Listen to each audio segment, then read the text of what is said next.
बिस्मिल्लाहिर्रहमानिर्रहीम। या अय्युहन्नासुत्तकू रब्बकुमुल्लज़ी खलक़कुम मिन नफ्सिन वाहिदतिन वखलक़ मिन्हा ज़ौजहा वबस्स मिन्हुमा रिजालन कसीरन वनिसाअ वत्तक़ुल्लाहल्लज़ी तसाअलून बिही वल अर्हाम इन्नल्लाह कान अलैकुम रक़ीबा। वआतुल यतामा अम्वालहुम वला ततबद्दलुल खबीस बित्तय्यिब वला तअकुलू अम्वालहुम इला अम्वालिकुम इन्नहु कान हुबन कबीरा। वइन खिफ्तुम अल्ला तुक़सितू फिल यतामा फंकिहू मा ताब लकुम मिनन निसाइ मस्ना व सुलास व रुबाअ फ़इन खिफ्तुम अल्ला तअदिलू फ़वाहिदतन औ मा मलकत अयमानुकुम ज़ालिक अदना अल्ला तऊलू। वआतुन निसाअ सदुक़ातिहिन्न निहलह फ़इन तिब्न लकुम अन शैइन मिन्हु नफ्सन फ़कुलूहु हनीअन मरीआ।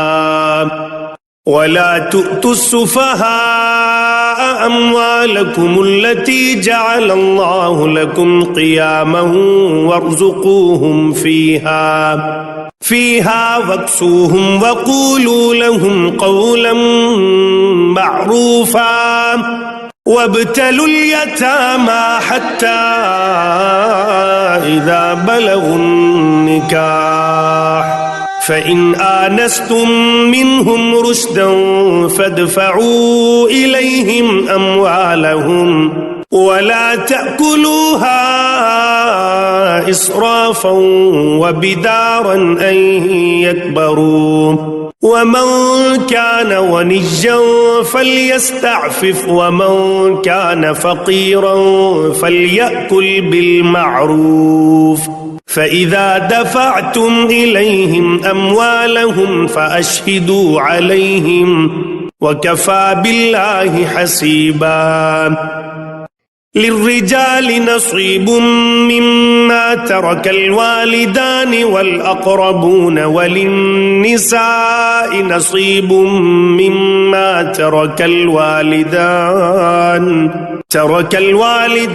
वल अक़रबून मिम्मा क़ल्ल मिन्हु औ कथुर नसीबन मफ़रूज़ा। वइज़ा हज़रल क़िस्मत उलुल क़ुरबा वल यतामा वल मसाकीन फ़र्ज़ुक़ूहुम मिन्हु वक़ूलू लहुम क़ौलन मअरूफ़ा।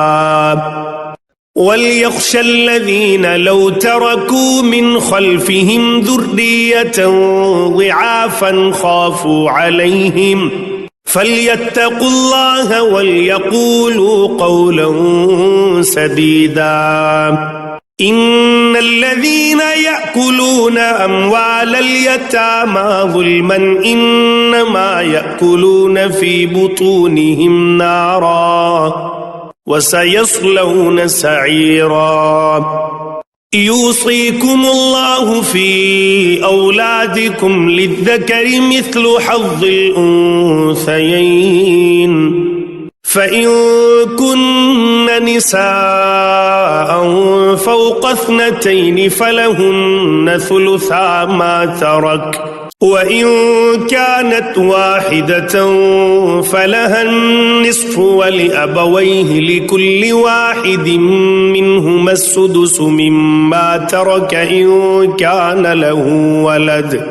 फ़इन लम यकुन लहु वलदुन ववरिसहु अबवाहु फ़लिउम्मिहि अस्सुलुस فإن كان له إخوة فلأمه السدس من بعد وصية يوصي بها أو دين. آباؤكم وأبناؤكم لا تدرون أيهم أقرب لكم نفعا فريضة من الله إن الله كان عليما حكيما. ولكم نصف ما ترك أزواجكم إن لم يكن لهن ولد فإن كان لهن ولد فلكم الربع مما تركن من بعد وصية يوصين بها أو دين. ولهن الربع مما تركتم إن لم يكن لكم ولد فإن كان لكم ولد فلهن الثمن مما تركتم من بعد وصية توصون بها أو دين. وإن كان رجل يورث كلالة أو امرأة وله أخ أو أخت فلكل واحد منهما السدس فإن كانوا أكثر من ذلك فهم شركاء في الثلث من بعد وصية يوصى بها أو دين غير مضار وصية من الله والله عليم حليم. تلك حدود الله ومن يطع الله ورسوله يدخله جنات تجري من تحتها الأنهار خالدين فيها وذلك الفوز العظيم. ومن يعص الله ورسوله ويتعد حدوده يدخله نارا خالدا فيها وله عذاب مهين. واللاتي يأتين الفاحشة من نسائكم فاستشهدوا عليهن 4 منكم فإن شهدوا فأمسكوهن في البيوت حتى يتوفاهن الموت أو يجعل الله لهن سبيلا. واللذان يأتيانها منكم فآذوهما فإن تابا وأصلحا فأعرضوا عنهما إن الله كان توابا رحيما. إنما التوبة على الله للذين يعملون السوء بجهالة ثم يتوبون من قريب فأولئك يتوب الله عليهم وكان الله عليما حكيما. وليست التوبة للذين يعملون السيئات حتى إذا حضر أحدهم الموت قال إني تبت الآن ولا الذين يموتون وهم كفار أولئك أعتدنا لهم عذابا أليما. يا أيها الذين آمنوا لا يحل لكم أن ترثوا النساء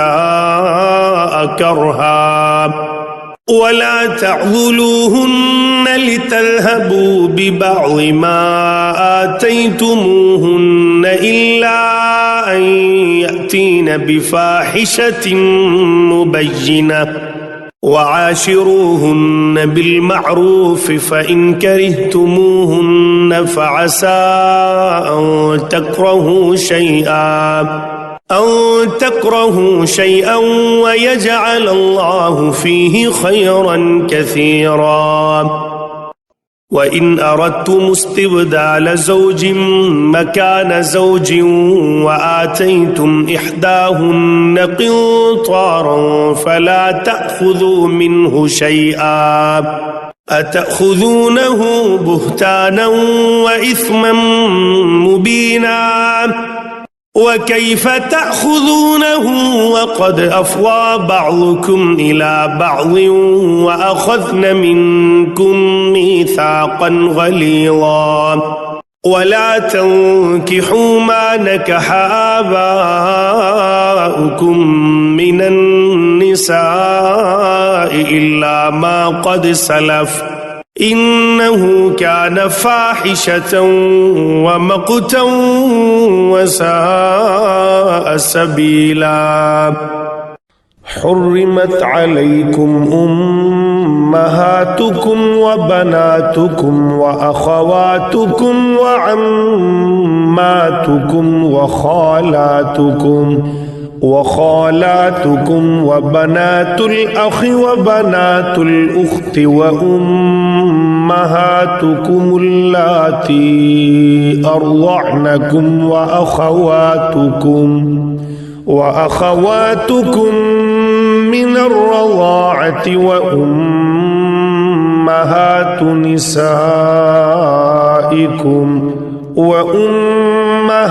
نسائكم وربائبكم اللاتي في حجوركم من نسائكم اللاتي دخلتم بهن فإن لم تكونوا دخلتم بهن فلا جناح عليكم وحلائل أبنائكم الذين من أصلابكم وأن تجمعوا بين الأختين إلا ما قد سلف إن الله كان غفورا رحيما. والمحصنات من النساء إلا ما ملكت أيمانكم كتاب الله عليكم وأحل لكم ما وراء ذلكم أن تبتغوا بأموالكم محصنين غير مسافحين فما استمتعتم به منهن فآتوهن أجورهن فريضة ولا جناح عليكم فيما تراضيتم به من بعد الفريضة إن الله كان عليما حكيما. ومن لم يستطع منكم طولا أن ينكح المحصنات المؤمنات فمما ملكت أيمانكم من فتياتكم المؤمنات والله أعلم بإيمانكم بعضكم من بعض فانكحوهن بإذن أهلهن وآتوهن أجورهن بالمعروف محصنات غير مسافحات ولا متخذات أخدان فإذا أحصن فإن أتين بفاحشة فعليهن نصف ما على المحصنات من العذاب ذلك لمن خشي العنة منكم وأن تصبروا خير لكم والله غفور رحيم. يريد الله ليبين لكم ويهديكم سنن الذين من قبلكم ويتوب عليكم والله عليم حكيم والله يريد أن يتوب عليكم ويريد الذين يتبعون الشهوات أن تميلوا ميلا عظيما يريد الله أن يخفف عنكم وخلق الإنسان ضعيفا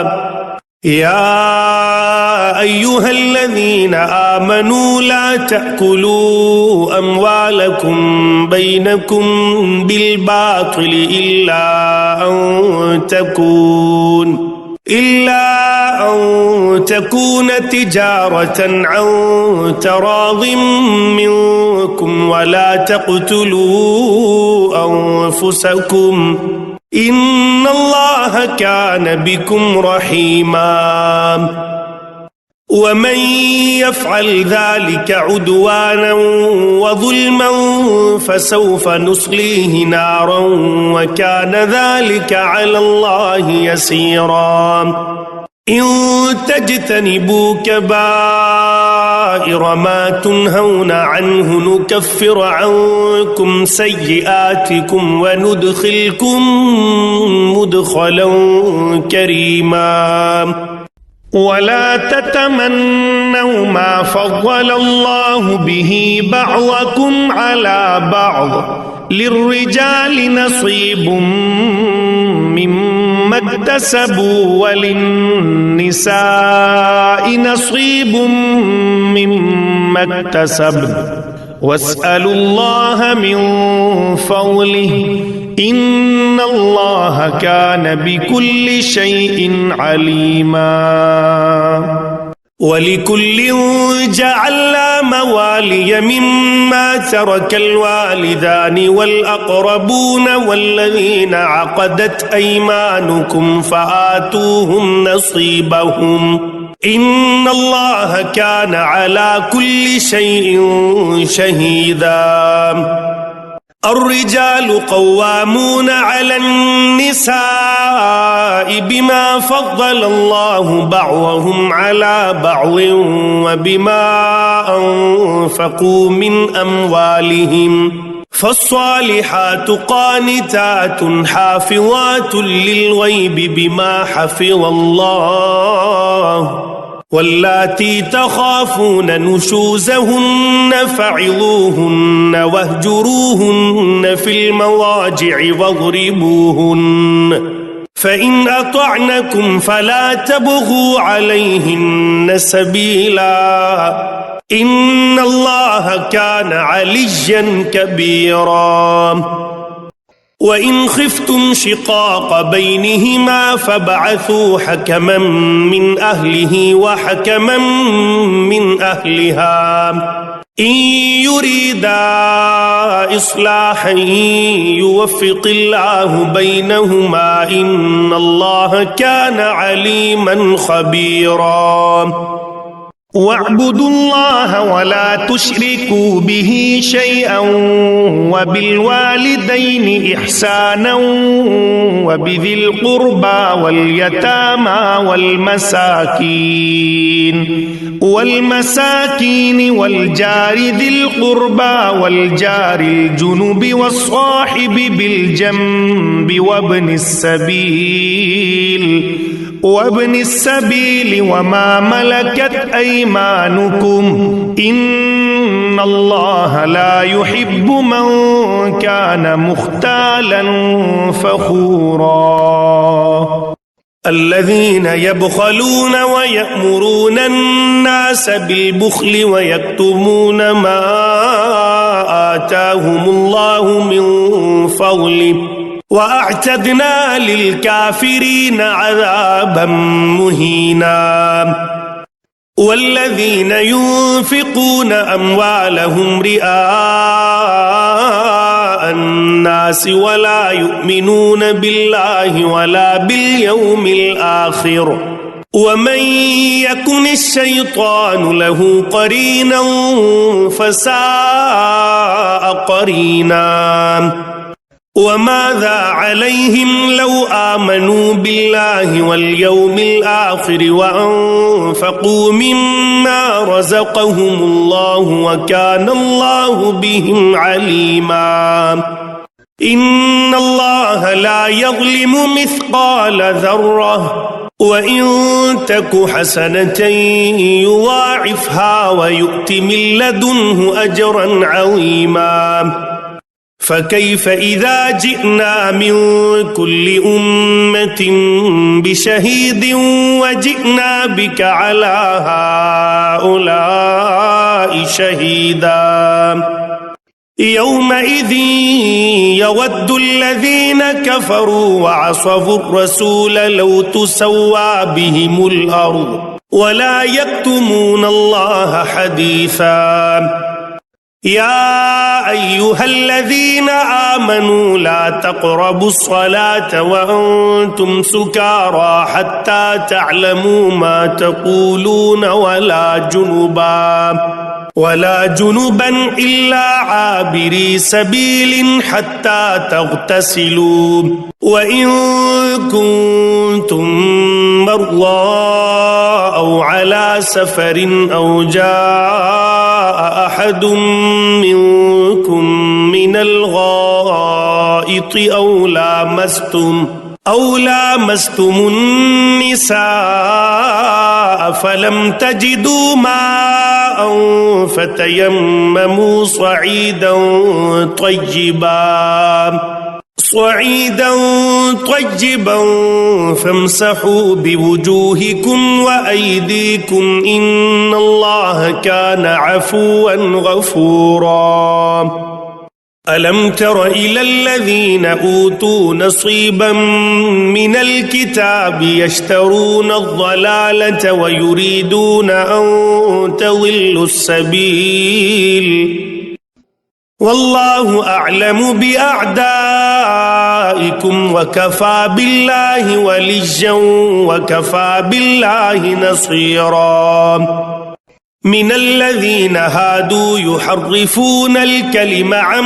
مواضعه ويقولون سمعنا وعصينا واسمع غير مسمع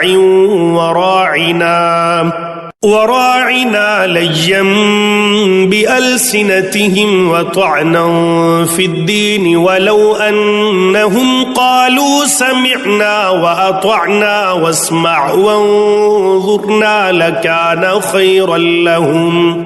لكان خيرا لهم وأقوم ولكن لعنهم الله بكفرهم فلا يؤمنون إلا قليلا يا أيها الذين أوتوا الكتاب آمنوا بما نزلنا مصدقا لما معكم من قبل أن نطمس وجوها فنردها على أدبارها أو نلعنهم كما لعنا أصحاب السبت وكان أمر الله مفعولا إن الله لا يغفر أن يشرك به ويغفر ما دون ذلك لمن يشاء ومن يشرك بالله فقد افترى إثما عظيما ألم تر إلى الذين يزكون أنفسهم بل الله يزكي من يشاء ولا يظلمون فتيلا انظر كيف يفترون على الله الكذب وكفى به إثما مبينا ألم تر إلى الذين أوتوا نصيبا من الكتاب يؤمنون بالجبت والطاغوت ويقولون للذين كفروا هؤلاء أهدى من الذين آمنوا سبيلا أولئك الذين لعنهم الله ومن يلعن الله فلن تجد له نصيرا أم لهم نصيب من الملك فإذا لا يؤتون الناس نقيرا أم يحسدون الناس على ما آتاهم الله من فضله فقد آتينا آل إبراهيم الكتاب والحكمة وآتيناهم ملكا عظيما فمنهم من آمن به ومنهم من صد عنه وكفى بجهنم سعيرا إن الذين كفروا بآياتنا سوف نصليهم نارا كلما نضجت جلودهم بدلناهم جلودا غيرها ليذوقوا العذاب إن الله كان عزيزا حكيما والذين آمنوا وعملوا الصالحات سندخلهم جنات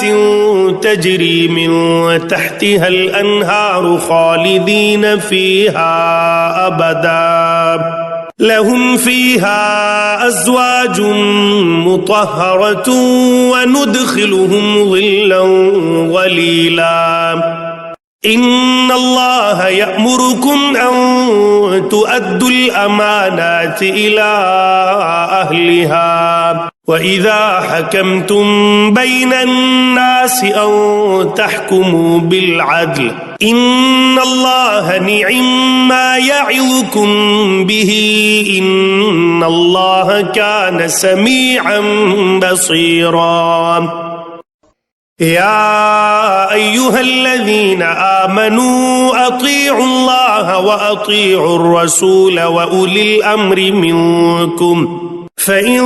تنازعتم في شيء فردوه إلى الله والرسول إن كنتم تؤمنون بالله واليوم الآخر ذلك خير وأحسن تأويلا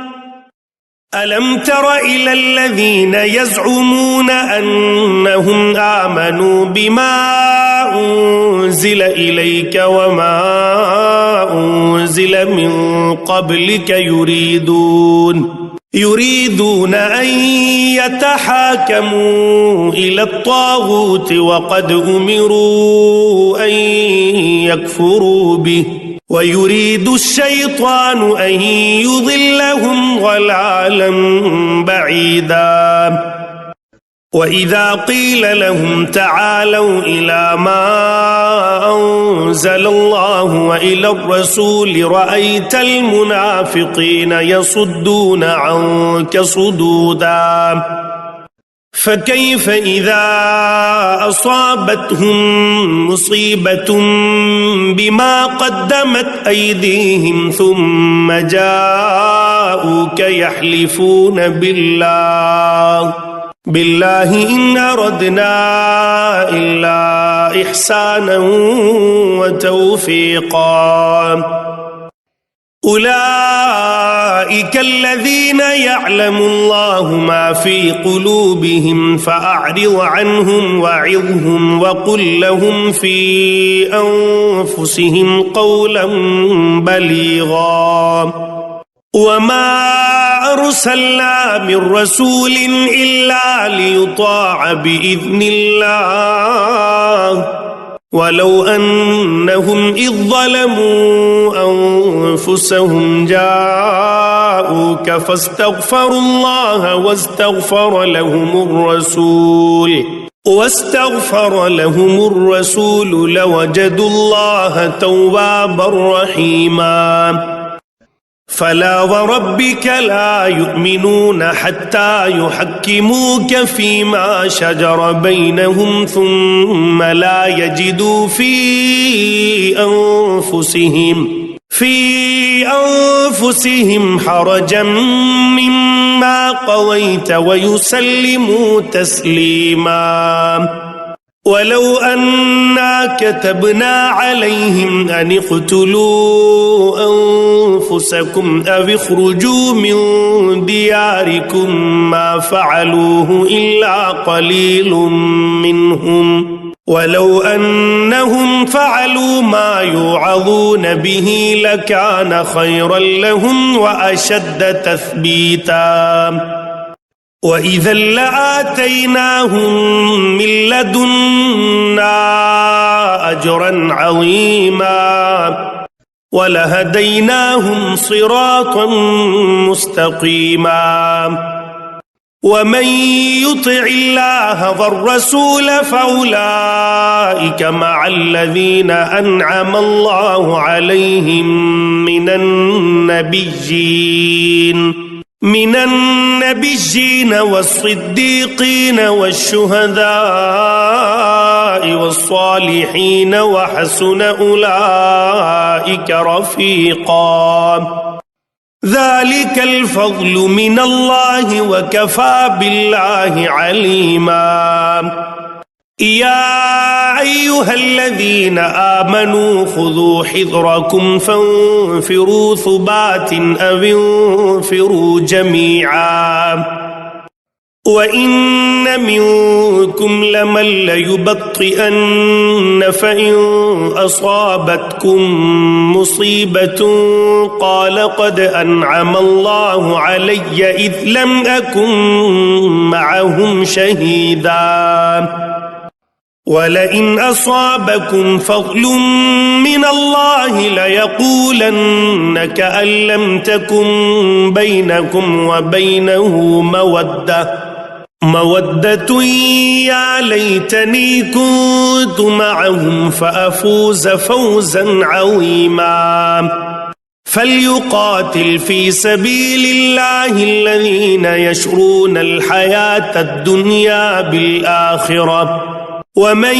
يقاتل في سبيل الله فيقتل أو يغلب فسوف نؤتيه أجرا عظيما وما لكم لا تقاتلون في سبيل الله والمستضعفين من الرجال والنساء والولدان الذين يقولون ربنا أخرجنا من هذه القرية الظالم أهلها واجعل لنا من لدنك وليا واجعل لنا من لدنك نصيرا الذين آمنوا يقاتلون في سبيل الله والذين كفروا يقاتلون في سبيل الطاغوت فقاتلوا أولياء الشيطان إن كيد الشيطان كان ضعيفا ألم تر إلى الذين قيل لهم كفوا أيديكم وأقيموا الصلاة وآتوا الزكاة فلما كتب عليهم القتال إذا فريق منهم يخشون الناس كخشية الله أو أشد خشية وقالوا ربنا لم كتبت علينا القتال لولا أخرتنا إلى أجل قريب قل متاع الدنيا قليل والآخرة خير لمن اتقى ولا تظلمون فتيلا أينما تكونوا يدرككم الموت ولو كنتم في بروج مشيدة وإن تصبهم حسنة يقولوا هذه من عند الله وإن تصبهم سيئة يقولوا هذه من عندك قل كل من عند الله فما لهؤلاء القوم لا يكادون يفقهون حديثا ما أصابك من حسنة فمن الله وما أصابك من سيئة فمن نفسك وأرسلناك للناس رسولا وكفى بالله شهيدا من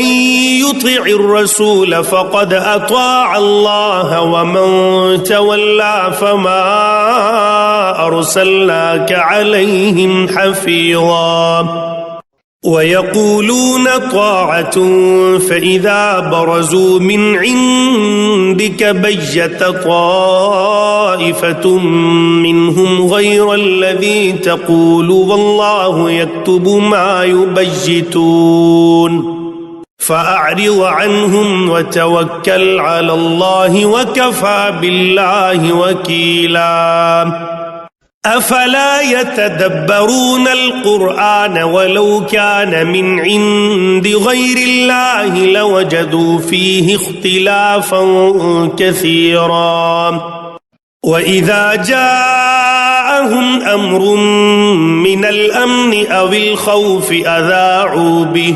ولو ردوه إلى الرسول وإلى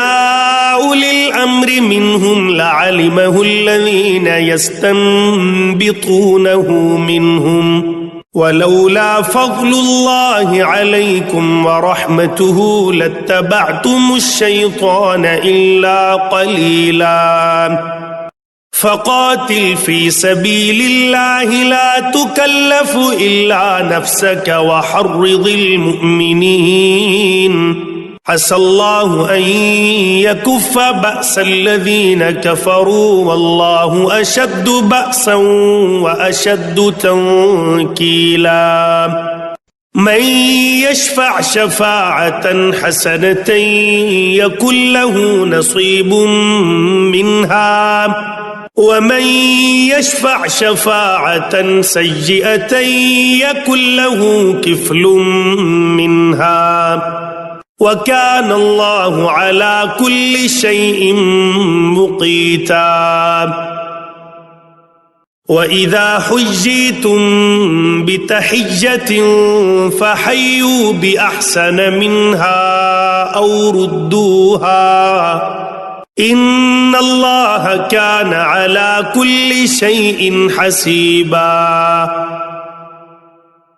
الله لا إله إلا هو ليجمعنكم إلى يوم القيامة لا ريب فيه ومن أصدق من الله حديثا فما لكم في المنافقين فئتين والله أركسهم بما كسبوا أتريدون أن تهدوا من أضل الله ومن يضلل الله فلن تجد له سبيلا ودوا لو تكفرون كما كفروا فتكونون سواء فلا تتخذوا منهم أولياء حتى يهاجروا في سبيل الله فإن تولوا فخذوهم واقتلوهم حيث وجدتموهم ولا تتخذوا منهم وليا ولا نصيرا إلا الذين يصلون إلى قوم بينكم وبينهم ميثاق أو جاءوكم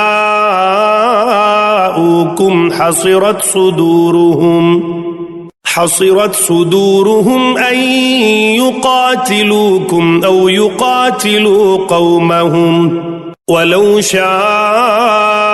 الله لسلطهم عليكم فلقاتلوكم فإن اعتزلوكم فلم يقاتلوكم وألقوا إليكم السلم فما جعل الله لكم عليهم سبيلا ستجدون آخرين يريدون أن يأمنوكم ويأمنوا قومهم كلما ردوا إلى الفتنة أركسوا فيها فإن لم يعتزلوكم ويلقوا إليكم السلم ويكفوا أيديهم فخذوهم واقتلوهم حيث ثقفتموهم وأولئكم جعلنا لكم عليهم سلطانا مبينا وما كان لمؤمن أن يقتل مؤمنا إلا خطأ ومن قتل مؤمنا خطأ فتحرير رقبة مؤمنة ودية مسلمة إلى أهله إلا أن يصدقوا فإن كان من قوم عدو لكم وهو مؤمن فتحرير رقبة مؤمنة وإن كان من قوم بينكم وبينهم ميثاق فدية مسلمة إلى أهله وتحرير رقبة مؤمنة فمن لم يجد فصيام شهرين متتابعين توبة من الله وكان الله عليما حكيما ومن يقتل مؤمنا متعمدا فجزاؤه جهنم خالدا فيها وغضب الله عليه ولعنه وأعد له عذابا عظيما يا أيها الذين آمنوا إذا ضربتم في سبيل الله فتبينوا ولا تقولوا لمن ألقى إليكم السلام لست مؤمنا تبتغون عرض الحياة الدنيا فعند الله مغانم كثيرة كذلك كنتم من قبل فمن الله عليكم فتبينوا إن الله كان بما تعملون خبيرا لا يستوي القاعدون من المؤمنين غير أولي الضرر والمجاهدون في سبيل الله بأموالهم وأنفسهم فضل الله المجاهدين بأموالهم وأنفسهم على القاعدين درجة وكلا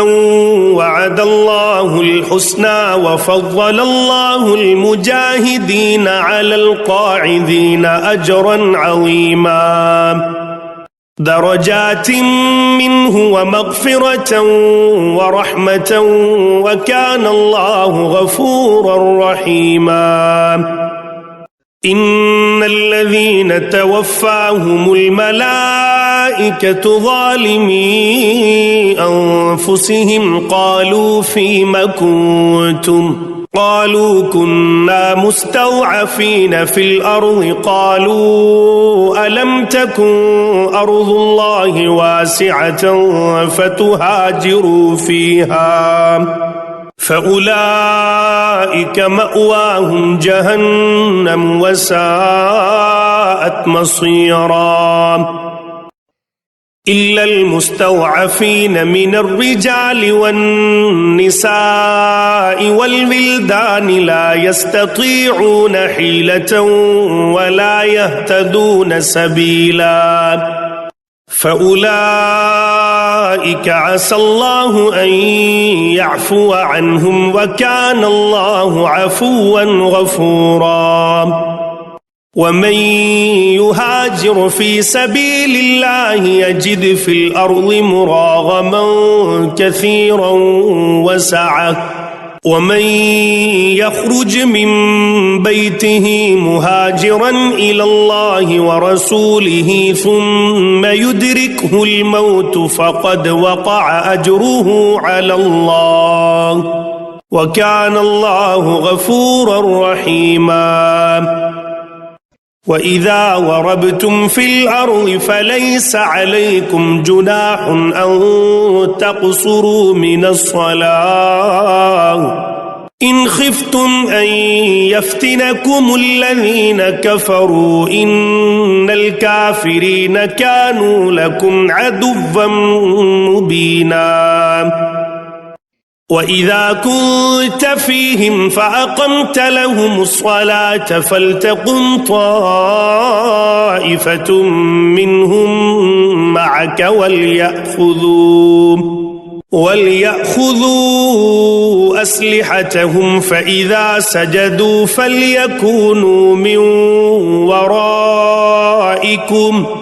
ولتأت طائفة أخرى لم يصلوا فليصلوا معك وليأخذوا حذرهم وأسلحتهم ود الذين كفروا لو تغفلون عن أسلحتكم وأمتعتكم فيميلون عليكم ميلة واحدة ولا جناح عليكم إن كان بكم أذى من مطر أو كنتم مرضى أن تضعوا أسلحتكم وخذوا حذركم إن الله أعد للكافرين عذابا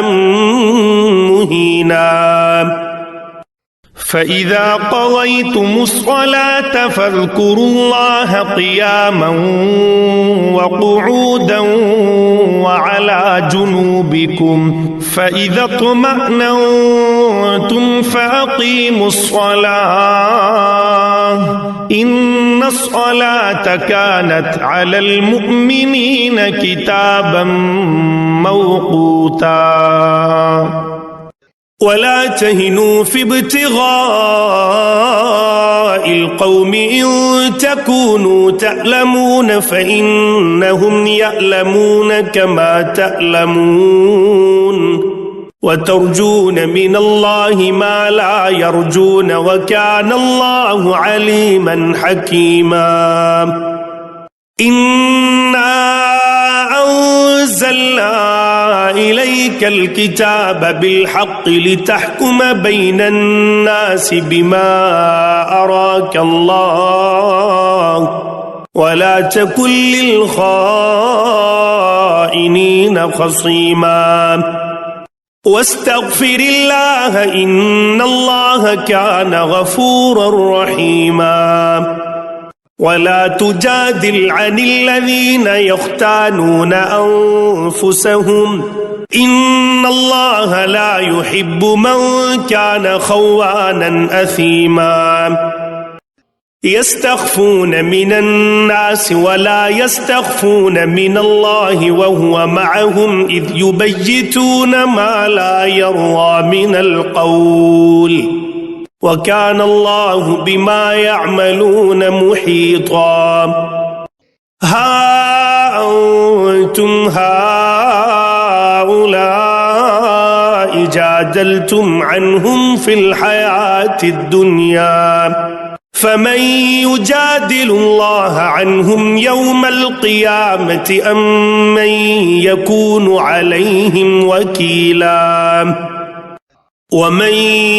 يعمل سوءا أو يظلم نفسه ثم يستغفر الله يجد الله غفورا رحيما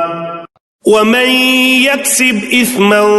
فإنما يكسبه على نفسه وكان الله عليما حكيما ومن يكسب خطيئة أو إثما ثم يرم به بريئا فقد احتمل بهتانا وإثما مبينا ولولا فضل الله عليك ورحمته لهمت طائفة منهم أن يضلوك وما يضلون إلا أنفسهم وما يضرونك من شيء وأنزل الله عليك الكتاب والحكمة وعلمك ما لم تكن تعلم وكان فضل الله عليك عظيما لا خير في كثير من نجواهم إلا من أمر بصدقة أو معروف أو إصلاح بين الناس ومن يفعل ذلك ابتغاء مرضات الله فسوف نؤتيه أجرا عظيما ومن يشاقق الرسول من بعد ما تبين له الهدى ويتبع غير سبيل المؤمنين نوله ما تولى ونصله جهنم وساءت مصيرا إن الله لا يغفر أن يشرك به ويغفر ما دون ذلك لمن يشاء ومن يشرك بالله فقد ضل ضلالا بعيدا إن يدعون من دونه إلا إناثا وإن يدعون إلا شيطانا مريدا لعنه الله وقال لأتخذن من عبادك نصيبا مفروضا ولأضلنهم ولأمنينهم ولآمرنهم فليبتكن آذان الأنعام ولآمرنهم فليغيرن خلق الله ومن يتخذ الشيطان وليا من دون الله فقد خسر خسرانا مبينا يعدهم ويمنيهم وما يعدهم الشيطان إلا غرورا أولئك مأواهم جهنم ولا يجدون عنها محيصا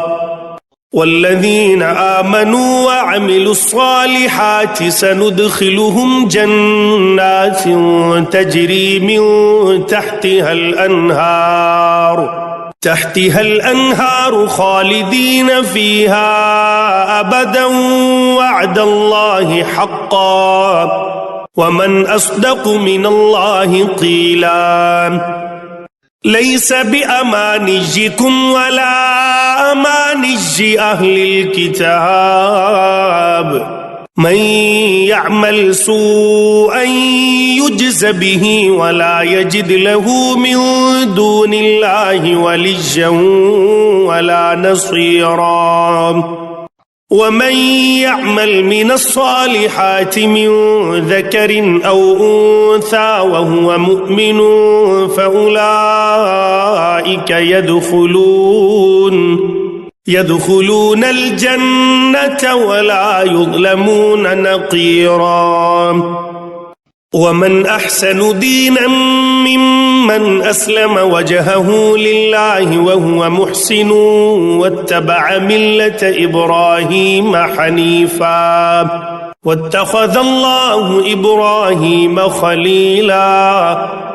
ولله ما في السماوات وما في الأرض وكان الله بكل شيء محيطا ويستفتونك في النساء قل الله يفتيكم فيهن وما يتلى عليكم في الكتاب في يتامى النساء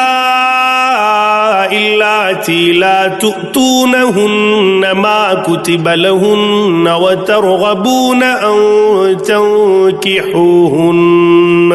وترغبون أن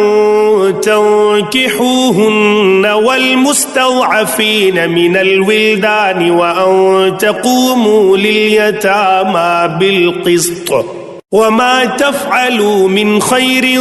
فإن الله كان به عليما وإن امرأة خافت من بعلها نشوزا أو إعراضا فلا جناح عليهما أن يصلحا بينهما صلحا والصلح خير وأحضرت الأنفس الشح وإن تحسنوا وتتقوا فإن الله كان بما تعملون خبيرا ولن تستطيعوا أن تعدلوا بين النساء ولو حرصتم فلا تميلوا كل الميل فتذروها كالمعلقة وإن تصلحوا وتتقوا فإن الله كان غفورا رحيما وإن يتفرقا يغن الله كلا من سعته وكان الله واسعا حكيما ولله ما في السماوات وما في الأرض ولقد وصينا الذين أوتوا الكتاب من قبلكم وإياكم أن اتقوا الله وإن تكفروا فإن لله ما في السماوات وما في الأرض وكان الله غنيا حميدا ولله ما في السماوات وما في الأرض وكفى بالله وكيلا إن يشأ يذهبكم أيها الناس ويأت بآخرين وكان الله على ذلك قديرا من كان يريد ثواب الدنيا فعند الله ثواب الدنيا والآخرة وكان الله سميعا بصيرا يا أيها الذين آمنوا كونوا قوامين بالقسط شهداء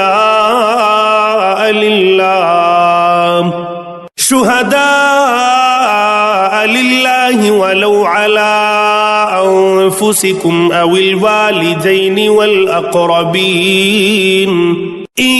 يكن غنيا أو فقيرا فالله أولى بهما فلا تتبعوا الهوى أن تعدلوا وإن تلهوا أو تعرضوا فإن الله كان بما تعملون خبيرا يا أيها الذين آمنوا بالله ورسوله والكتاب الذي نزل على رسوله والكتاب الذي أنزل من قبل ومن يكفر بالله وملائكته وكتبه ورسله واليوم الآخر فقد ضل ضلالا بعيدا إن الذين آمنوا ثم كفروا ثم آمنوا ثم كفروا ثم ازدادوا كفرا لم يكن الله ليغفر لهم ولا ليهديهم سبيلا بشر المنافقين بأن لهم عذابا أليما الذين يتخذون الكافرين أولياء من دون المؤمنين أيبتغون عندهم العزة فإن العزة لله جميعا وقد نزل عليكم في الكتاب أن إذا سمعتم آيات الله يكفر بها ويستهزأ بها वयुस्तहज़अ बिहा फला तक़उदू मअहुम हत्ता यख़ूज़ू फ़ी हदीसिन ग़ैरिही इन्नकुम इज़म मिस्लुहुम इन्नल्लाह जामिउल मुनाफ़िक़ीन वल काफ़िरीन फ़ी जहन्नम जमीआ الذين يتربصون بكم فإن كان لكم فتح من الله قالوا ألم نكن معكم وإن كان للكافرين نصيب قالوا ألم نستحوذ عليكم ونمنعكم من المؤمنين فالله يحكم بينكم يوم القيامة ولن يجعل الله للكافرين على المؤمنين سبيلا إن المنافقين يخادعون الله وهو خادعهم وإذا قاموا إلى الصلاة قاموا كسالى يراءون الناس ولا يذكرون الله إلا قليلا مذبذبين بين ذلك لا إله هؤلاء ولا إله هؤلاء ومن يضلل الله فلن تجد له سبيلا يا أيها الذين آمنوا لا تتخذوا الكافرين أولياء من دون المؤمنين أتريدون أن تجعلوا لله عليكم سلطانا مبينا إن المنافقين في الدرك الأسفل من النار ولن تجد لهم نصيرا إلا الذين تابوا وأصلحوا واعتصموا بالله وأخلصوا دينهم لله فأولئك مع المؤمنين وسوف يؤتي الله المؤمنين أجرا عظيما ما يفعل الله بعذابكم إن شكرتم وآمنتم وكان الله شاكرا عليما لا يحب الله الجهر بالسوء من القول إلا من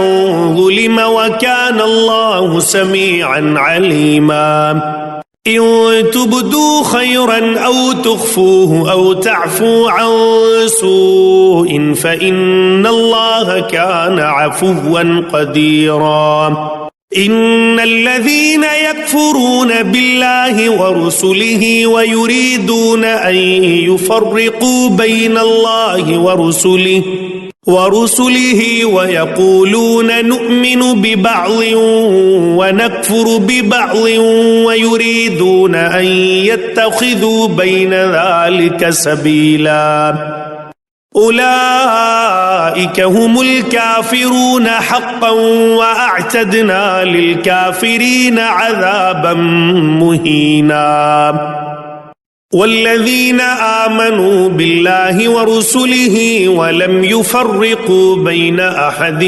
منهم أولئك سوف يؤتيهم أجورهم وكان الله غفورا رحيما يسألك أهل الكتاب أن تنزل عليهم كتابا من السماء فقد سألوا موسى أكبر من ذلك فقالوا أرنا الله جهرة فأخذتهم الصاعقة بظلمهم ثم اتخذوا العجل من بعد ما جاءتهم البينات فعفونا عن ذلك وآتينا موسى سلطانا مبينا ورفعنا فوقهم الطور بميثاقهم وقلنا لهم ادخلوا الباب سجدا وقلنا لهم لا تعدوا في السبت وأخذنا منهم ميثاقا غليظا فبما نقضهم ميثاقهم وكفرهم بآيات الله وقتلهم الأنبياء بغير حق وقولهم قلوبنا غلف بل طبع الله عليها بكفرهم فلا يؤمنون إلا قليلا وبكفرهم وقولهم على مريم بهتانا عظيما وقولهم إنا قتلنا المسيح عيسى ابن مريم رسول الله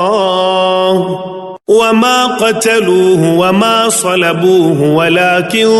شبه لهم وإن الذين اختلفوا فيه لفي شك منه ما لهم به من علم إلا اتباع الظن وما قتلوه يقينا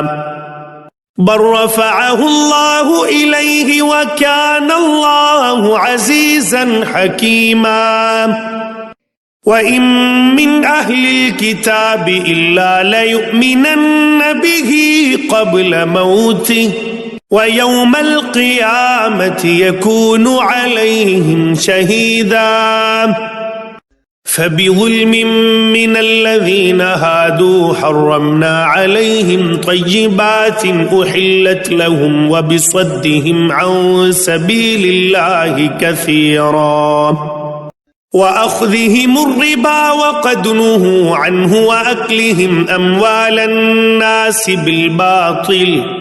وأعتدنا للكافرين منهم عذابا أليما لكن الراسخون في العلم منهم والمؤمنون يؤمنون بما أنزل إليك وما أنزل من قبلك والمقيمين الصلاة والمؤتون الزكاة والمؤمنون بالله واليوم الآخر أولئك سنؤتيهم أجرا عظيما إنا أوحينا إليك كما أوحينا إلى نوح والنبيين من بعده وأوحينا إلى إبراهيم وإسماعيل وإسحاق ويعقوب والأسباط وعيسى وأيوب ويونس وهارون وسليمان وآتينا داود زبورا ورسلا قد قصصناهم عليك من قبل ورسلا لم نقصصهم عليك وكلم الله موسى تكليما رسلا مبشرين ومنذرين لئلا يكون للناس على الله حجة بعد الرسل وكان الله عزيزا حكيما لكن الله يشهد بما أنزل إليك أنزله بعلمه والملائكة يشهدون وكفى بالله شهيدا إن الذين كفروا وصدوا عن سبيل الله قد ضلوا ضلالا بعيدا إن الذين كفروا وظلموا لم يكن الله ليغفر لهم ولا ليهديهم طريقا إلا طريق جهنم خالدين فيها أبدا وكان ذلك على الله يسيرا يا أيها الناس قد جاءكم جاءكم الرسول بالحق من ربكم فآمنوا خيرا لكم وإن تكفروا فإن لله ما في السماوات والأرض وكان الله عليما حكيما يا أهل الكتاب لا تغلوا في دينكم ولا تقولوا على الله إلا الحق إنما المسيح عيسى ابن مريم رسول الله وكلمته ألقاها إلى مريم وروح منه فآمنوا بالله ورسله ولا تقولوا ثلاثة انتهوا خيرا لكم إنما الله إله واحد سبحانه أن يكون له ولد له ما في السماوات وما في الأرض وكفى بالله وكيلا لن يستنكف المسيح أن يكون عبدا لله ولا الملائكة المقربون ومن يستنكف عن عبادته ويستكبر فسيحشرهم إليه جميعا فأما الذين آمنوا وعملوا الصالحات فيوفيهم أجورهم ويزيدهم من فضله وأما الذين استنكفوا واستكبروا فيعذبهم عذابا أليما ولا يجدون لهم من دون الله وليا ولا نصيرا يا أيها الناس قد جاءكم برهان من ربكم وأنزلنا إليكم نورا مبينا فأما الذين آمنوا بالله واعتصموا به فسيدخلهم في رحمة منه وفضل ويهديهم إليه صراطا مستقيما يستفتونك قل الله يفتيكم في الكلالة إن امرؤ هلك ليس له ولد وله أخت فلها نصف ما ترك وهو يرثها إن لم يكن لها ولد فإن كانت اثنتين فلهما الثلثان مما ترك وإن كانوا إخوة رجالا ونساء فللذكر مثل حظ الأنثيين يبين الله لكم أن تضلوا والله بكل شيء عليم